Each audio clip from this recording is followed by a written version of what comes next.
Hello, and thank you for joining me on today's video blog. I'm Stephen Pilkington with the Path Home team.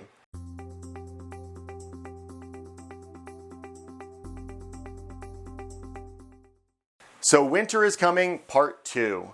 So on today's video blog, we're going to discuss what to do to prepare your home for winterizing, and we're going to focus a little bit more on the inside of your house.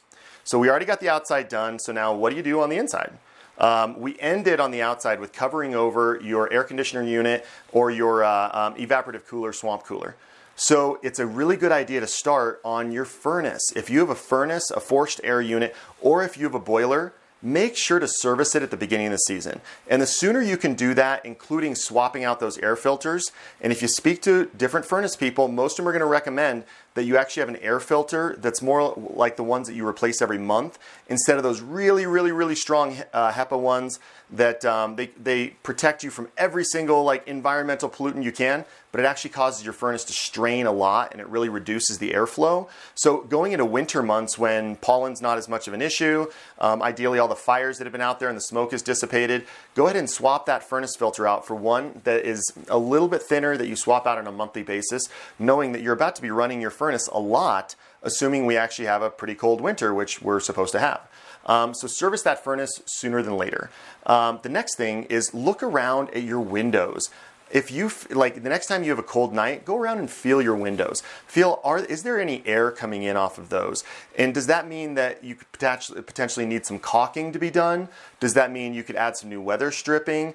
Does it make sense for some of those really old windows? Perhaps you have some aluminum windows in the basement still that are single pane or just old double pane, and you can actually get these sheets of plastic from a hardware store that you can put on it that really improves the rating of the insulation that you're going to have.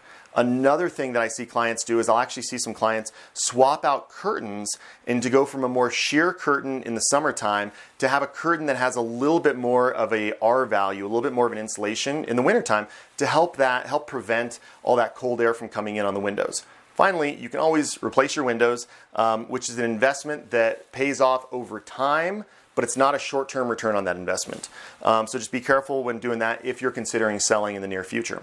Same goes for your doors. When you walk around, any sliding doors, any your big entry doors, your door to the garage, door to the front, door to the back, do you feel cold air coming in on any of those? You can actually get some really cool little items just on Amazon, and they make them in all different shapes and sizes, kind of like big bean bags that sit in front of your door that prevent some of that cold air from coming in. So that's a really easy solution. Now, it can be a little bit more in the way, and you always have to remember to put it back in place. I know in our house, we kind of just set those up at nighttime when we have really cold nights. Otherwise, we go around and every few years we'll actually replace the weather stripping on the bottom of the door and in between the doors we have for our front doors and our back doors to make sure it helps prevent some of that air exchange from happening. So that can be a great thing to do. So going back, something I forgot on the air conditioning and the furnaces is it can be a great time to clean out your ducts. So when your duct work has a tendency to collect dust and has a tendency to collect pollen over the summertime. So if you're about to be using it a lot, it can be a great thing to go ahead and clean out. So those are a couple items that I think could really make a big difference. And then finally, if you have an attic fan like we have, or what's commonly called a whole house fan, then that means you've got some louvers, you've got an opening at the very top of your ceiling in the second floor or in the main floor where that attic fan comes in. And that's a space for a lot of these vents to go ahead and shoot that hot air and suck it right out of your house, even if you don't have that attic fan running.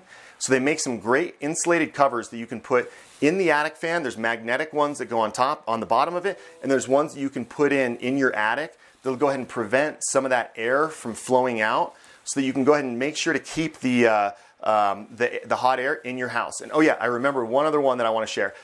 If you're in a house that's an older house perhaps, or even a newer house, and you discover that you might have some cold points and some hot points, they make these awesome vents that go along. They just go inside your wall. You can replace the one that you have, or it can go on top of it, and it's powered. And you can set a temperature rating on it, and it'll actually have a fan in it that'll blow extra hot air out. So for example, like when our kiddos were really little and their room was getting cold, you put one of those on there, and they're $20, $30 on Amazon, and it can really help you even out the temperature throughout your house on those especially cold days. So there is Winter is Coming Part 2. I hope you got some value out of today's video blog. If you have any questions about this stuff, if you're curious where to get it, shoot us a message. We'd be happy to help you out. If you got value out of this content, please comment and let us know. If there's a certain topic that you'd like to hear about, also please comment and let us know. We'd be happy to do that research and get that information to you. And until the next time, I'm Stephen Pilkington with the Path Home team, and have yourself a fantastic day.